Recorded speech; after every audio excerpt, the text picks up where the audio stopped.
नमस्कार विद्यार्थी मित्रांनो, मी कल्याणी लोकायन आयएस अकॅडमी मध्ये तुमचे स्वागत करते.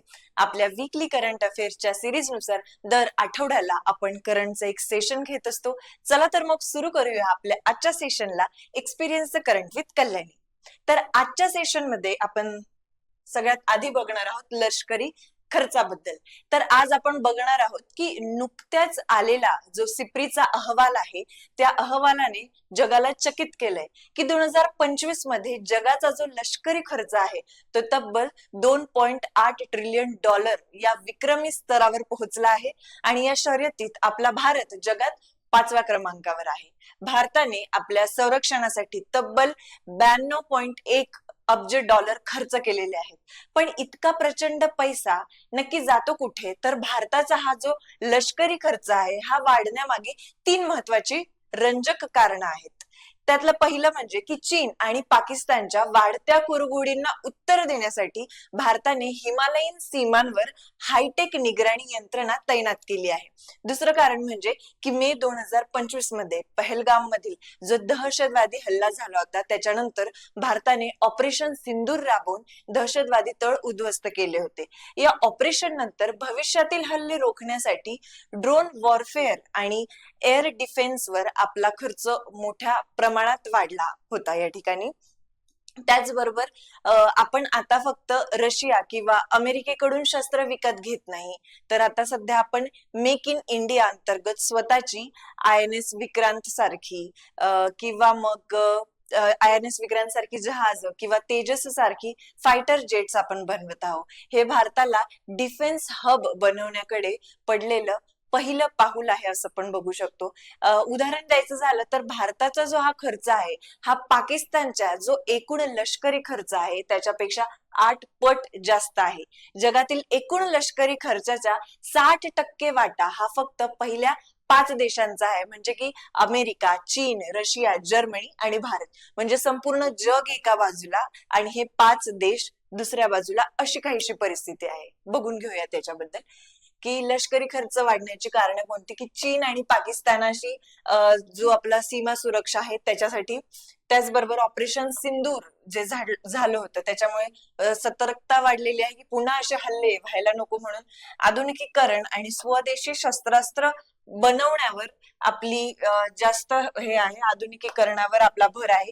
जागतिक एकूण लष्करी खर्च किती होता तर $2.8 ट्रिलियन इतका जागतिक खर्च आहे लष्करी खर्च. आणि पहिले 5 देश जे आहे हे जागतिक खर्चाचा जवळजवळ 60% इतके रक्कम खर्च करतायत. भारताचा खर्च तुम्ही बघू शकता तिथे की $92.1 अरब इतका झाला आहे. 8.9% जास्त आहे मागच्या वर्षीपेक्षा आपला खर्च. अमेरिका, चीन, रशिया, जर्मनी आणि भारत 5व्या क्रमांकावर आहे. तर पुढे बघूयात की सरकारी कामासाठी आता ना रांगेत उभं राहायची गरज आहे ना तुम्हाला वारंवार कागदपत्र जमा करायची गरज आहे. कारण महाराष्ट्र सरकार आता एकाच मंचावर, प्लॅटफॉर्मवर आलंय. मुख्यमंत्री देवेंद्र फडणवीस यांच्या हस्ते नुकतंच महासारथी पोर्टलचं लोकार्पण झालं असून सोबतीला महाचतुर हा तुमचा वैयक्तिक पर्सनल असा AI सहाय्यकही सज्ज झालाय. काय आहे हा all in one digital platform याबद्दल आपण थोडंसं सविस्तर बघूयात. की राज्यात डिजिटल गव्हर्नन्स अधिक सक्षम करण्यासाठी सरकारने वन स्टेट आणि वन पोर्टल ही संकल्पना आणली आहे. याचा प्रमुख आधारस्तंभ काय आहेत तर पहिलं म्हणजे महा-ID मुळे यामध्ये तुम्हाला मिळणार आहे की वारंवार कागदपत्र देण्याची तुम्हाला गरज नाही. महा-ID मध्ये एकदा तुमची नोंदणी झाली की तुमच्या महा-ID द्वारे तुमची प्रमाणपत्र आणि जी काही माहितीची माहिती आहे ती सुरक्षितरित्या सर्व विभागांना जोडली जाईल. त्यानंतर जे महाचतुर AI चॅटबॉट आहे हा खास नवीन पिढीसाठी, युवकांसाठी आहे की शिक्षण ते रोजगार हा प्रवास त्यांचा जो आहे हा सुलभ करण्यासाठी फक्त 15 मिनिटांमध्ये नोंदणी करून हा AI तुम्हाला योग्य ते कोर्सेस आणि नोकरीच्या संधींची शिफारस करेल. तिसरं म्हणजे की महाराष्ट्र इंटिग्रेटेड डेटा एक्सचेंज, यामुळे काय विविध सरकारी विभागांमध्ये समन्वय वाढून योजनांचा लाभ थेट आणि योग्य लाभार्थ्यांपर्यंत पोहोचणार आहे. चौथं कोणतं तर मुख्यमंत्री डॅशबोर्ड, पारदर्शकतेसाठी खुद्द मुख्यमंत्र्यांनी या सर्व सेवांच्या गतीवर लक्ष ठेवायचं ठरवलंय. या उपक्रमामध्ये केवळ साधी वेबसाईट नाहीये तर कृत्रिम बुद्धिमत्ता म्हणजेच AI आणि ब्लॉकचेन यासारख्या आधुनिक तंत्रज्ञानाचा सुद्धा वापर केला जाते. शेतीपासून ते उद्योगांपर्यंत सर्व क्षेत्रांमध्ये सुधारणा करण्याचा सरकारचा मानस आहे. एवढंच नाही तर नागरिकांशी थेट संवाद साधण्यासाठी महा IT संवाद हे मासिक सुद्धा आणलेलं आहे आणि IVRS आधारित फीडबॅक जी काही प्रणाली आहे ती सुद्धा या ठिकाणी सुरू करण्यात आली आहे. थोडक्यामध्ये याबद्दल सांगायचं झालं तर महासारथी हा डेटा आधारित प्रशासनाचा सिंगल सोर्स ठरणार आहे. म्हणजे आता महाराष्ट्र खऱ्या अर्थाने डिजिटल हायवेवर धावण्यासाठी सज्ज झाला आहे असं म्हणता येऊ शकतं. त्याच्याबद्दल बघूयात की युवकांसाठी कौशल्य प्रशिक्षण, रोजगार, उद्योजकता व मार्गदर्शन एकाच प्लॅटफॉर्मवर आहे. हे ऑल इन वन आता पोर्टल ओपन होणार आहे. मुख्यमंत्री देवेंद्र फडणवीस यांनी परिवर्तनकारी उपक्रम म्हणून वर्णन केलं याचं. उमेदवारांची नोंदणी 15 मिनिटांमध्ये पूर्ण होणार आहे की शिक्षण ते रोजगार प्रवास सुलभ करण्याचा याच्यामध्ये उद्देश आहे. म्हणजे याच्यामध्ये तुमची माहिती तुम्ही टाकली की तुम्हाला योग्य ते कोर्सेस आणि नोकरीची शिफारस कुठे पुढे पुढे नोकरीच्या संधी आहेत आणि तुम्हाला तुमच्या शैक्षणिक स्तरानुसार तुम्ही अजून कोणते पुढे कोर्सेस केले पाहिजे याची सगळी माहिती या प्लॅटफॉर्मवर उपलब्ध असणार आहे. उद्योगांना कुशल मनुष्यबळ उपलब्ध होण्यासाठी मदत होणार आहे. महाराष्ट्रामधील जे तरुण आहेत, तरुण युवक आहेत, यांच्यासाठी ही एक महत्वाची संधी ठरणार आहे. पुढची बातमी बघूया की क्षेत्रफळाने सर्वात मोठा जो केंद्रशासित प्रदेश आहे त्या लडाखचा चेहरा मोहरा आता बदलणार आहे. कारण आता लडाखमध्ये फक्त 2 नाही तर एकूण 7 जिल्हे असणार आहेत. हे कसं घडलं तर याबद्दल आपण थोडक्यात बघूया.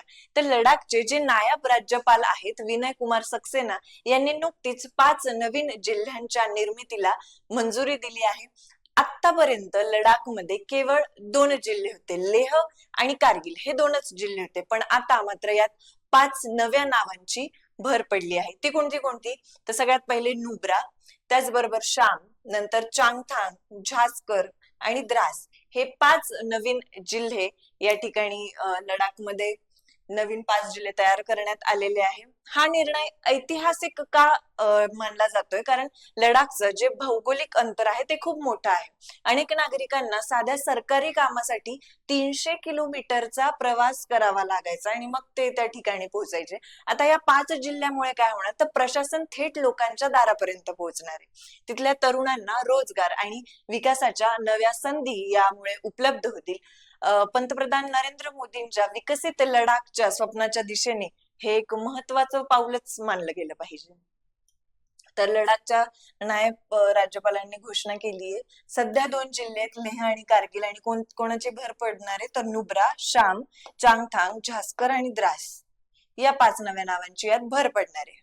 तर पुढे बघूयात की भारताचा जो थिंक टँक म्हणून ओळखला जातो, नीती आयोगाला आपण थिंक टँक म्हणून ओळखतो, आता एक नवीन नीती आयोगाला नेतृत्व मिळालं आहे. प्रसिद्ध अर्थतज्ञ आणि 15व्या वित्त आयोगाचे सदस्य अशोक कुमार लाहिरी यांची नीती आयोगाचे नवे उपाध्यक्ष म्हणून नियुक्ती करण्यात आली आहे. पण ही नियुक्ती विशेष का मानली जाते तर त्याच्याबद्दल थोडस बघूयात की अशोक कुमार लाहिरी 6 मे 2026 रोजी यांनी आपला पदभार स्वीकारतील. त्यांनी सुमन बेरी यांची जागा घेतली आहे. लाहिरी यांचे व्यक्तिमत्व खूप मोठे आहे कारण ते भारत सरकारचे 12वे मुख्य आर्थिक सल्लागार राहिले आहेत. महत्वाची गोष्ट कोणती आहे तर नीती आयोगाच्या इतिहासात पहिल्यांदाच राजकीय पार्श्वभूमी असलेल्या व्यक्तीची या पदावर नियुक्ती झालेली आहे. ते याआधी पश्चिम बंगालच्या बालुरघाटचे माजी आमदार सुद्धा होते. त्यांनी IMF, वर्ल्ड बँक, त्याचबरोबर ADB सारख्या आंतरराष्ट्रीय संस्थांमध्ये देखील काम करण्याचा त्यांचा दांडगा अनुभव आहे. नीती आयोगाबद्दल तुम्हाला माहितच असायला हव्यात अशा काही गोष्टी सांगते की नीती आयोगाची स्थापना 1 जानेवारी 2015 रोजी नियोजन आयोगाच्या जागी झाली होती. अध्यक्ष स्वतः पंतप्रधान असतात. उपाध्यक्ष आता अशोक कुमार लाहिरी आहेत ज्यांना कॅबिनेट मंत्रीचा दर्जा असतो. CEO निधी चिब्बर आहेत. आर्थिक तज्ञ आणि राजकारणी यांचा हा संगम भारताच्या विकास धोरणांना पॉलिसी मेकिंग साठी नक्कीच नवी दिशा देईल अशी आशा आहे. थोडक्यात बघून घेऊयात की नियुक्ती त्यांची एप्रिल 26 मध्ये झाली. पदभार ते 6 मे पासून स्वीकारतील. नीती आयोगाचे उपाध्यक्ष, कारण अध्यक्ष स्वतः नरेंद्र मोदी आहेत. कॅबिनेट मंत्रीचा दर्जा आहे यांना. मागील उपाध्यक्ष कोण होते? सुमन बेरी. अशोक कुमार लाहिरींबद्दलची माहिती की माजी पद ते भारत सरकारचे 12वे मुख्य आर्थिक सल्लागार होते. 15वे वित्त आयोगाचे ते सदस्य होते. राजकीय भूमिका त्यांची काय होती तर पश्चिम बंगालच्या विधानसभेचे ते माजी भाजपचे आमदार राहून चुकलेत. बालुरघाट कॉन्स्टिट्युएन्सीचे. आंतरराष्ट्रीय अनुभव काय आहे तर IMF, world bank, ADB, RBI यासारख्या आंतरराष्ट्रीय संस्थांमध्ये त्यांना अनुभव आहे. शिक्षण दिल्ली स्कूल ऑफ इकॉनॉमिक्स मध्ये ते प्राध्यापक होते, शिक्षक होते. विशेष म्हणजे काय, नीती आयोगाचे ते पहिले राजकीय पार्श्वभूमी असलेले उपाध्यक्ष असणार आहेत. शैक्षणिक पार्श्वभूमी PhD अर्थशास्त्रामध्ये केली आहे त्यांनी, MA सुद्धा केलेलं आहे. उपाध्यक्ष आहेत, पूर्व मुख्य आर्थिक सल्लागार राहून चुकलेत. ठीक आहे, पुढे जाऊया. नीती आयोगाबद्दल.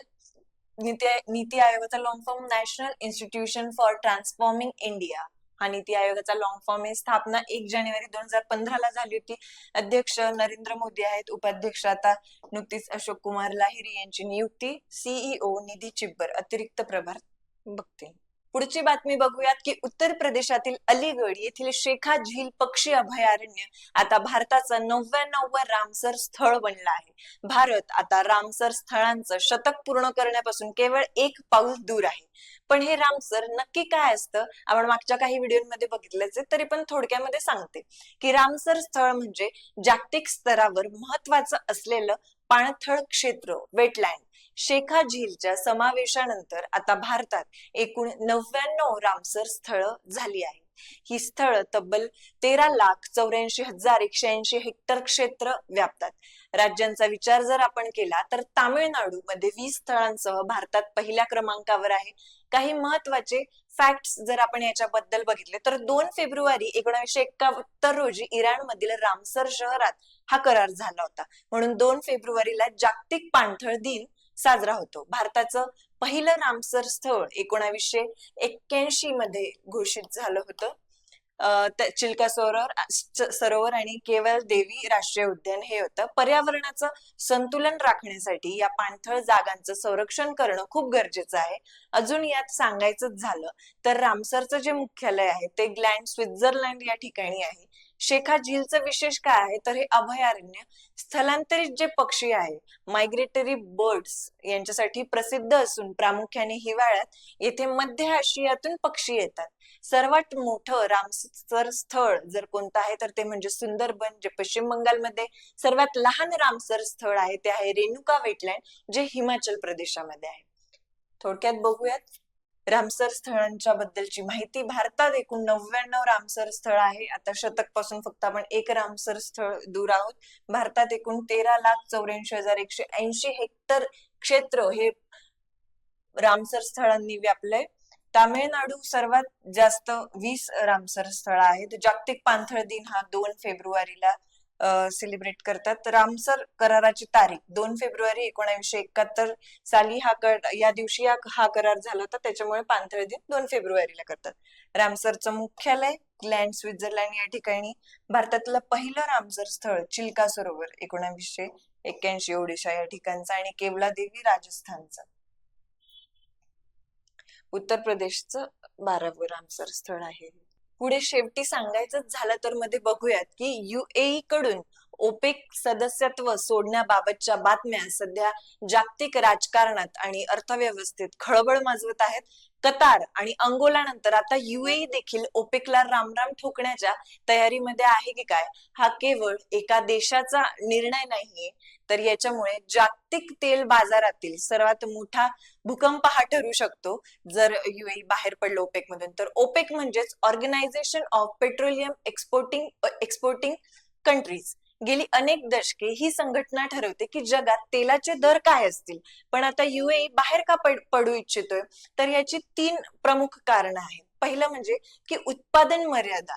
ओपेक आपल्या सदस्यांना तेलाचं उत्पादन मर्यादित ठेवण्यास सांगते, जेणेकरून काय होतं की जागतिक बाजारामध्ये तेलाचे जे काही भाव आहे ते चढे राहतील. पण युएईने आपली उत्पादन क्षमता वाढवण्यासाठी अब्जावधी डॉलर्सची गुंतवणूक केली आहे आणि आता त्यांना अधिक तेल विकून नफा कमवायचा आहे.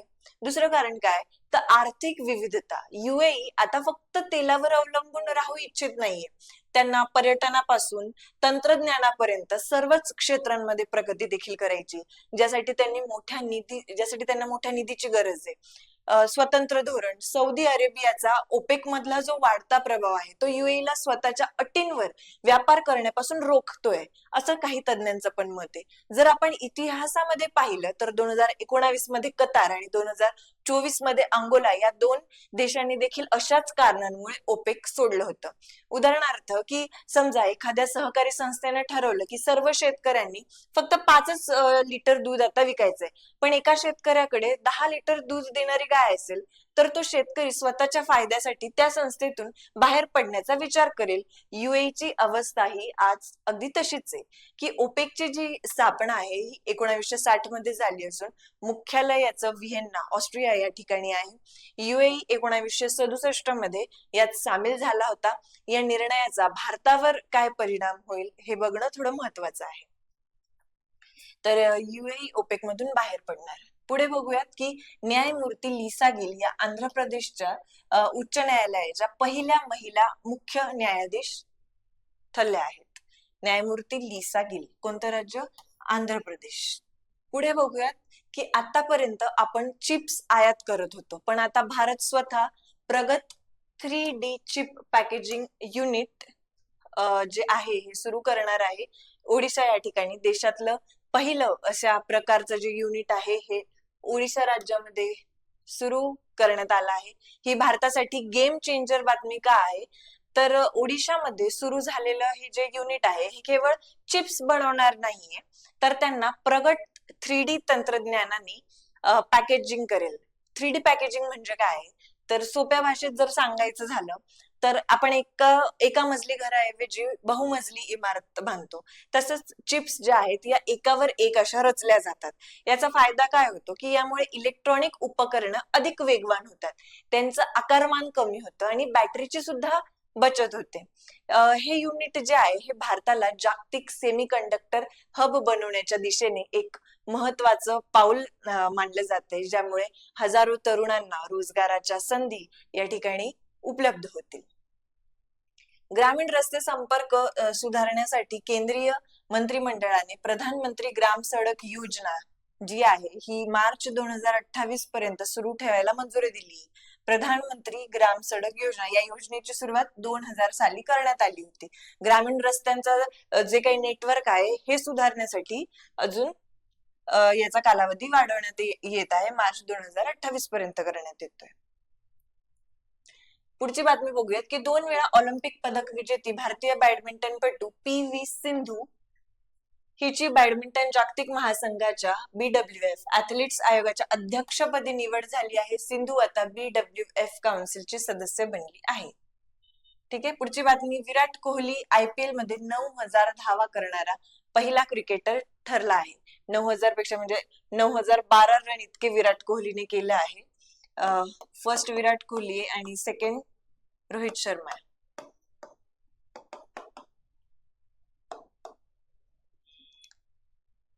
आजच्या सेशन मध्ये एवढंच. भेटूया पुढच्या सेशन मध्ये. तोपर्यंत व्हिडिओ आवडला असेल तर लाईक करा, शेअर करा, चॅनलला सबस्क्राईब करा. धन्यवाद.